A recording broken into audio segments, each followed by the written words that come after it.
one is Jennifer, and I have my stitch marker advent. So let's go ahead and take a look as I try to find day 7. Ooh. Alright, I found day 7. So let's take a look. I'm excited. I'm really enjoying these stitch marker advents. They are done by Ellie Leva. They are pretty cool.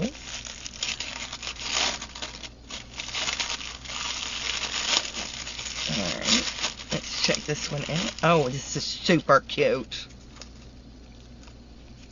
Alright, this is super cute.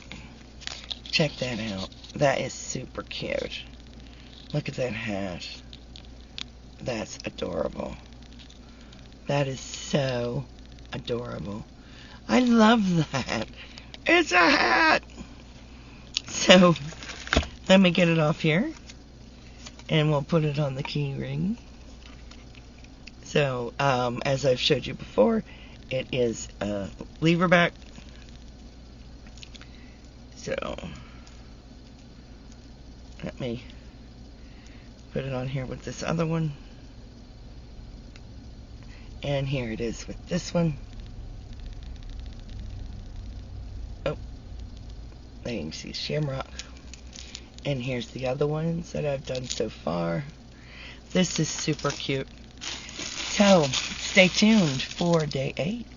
Please stay safe, be kind to one another, and as always, happy yarning. Bye now.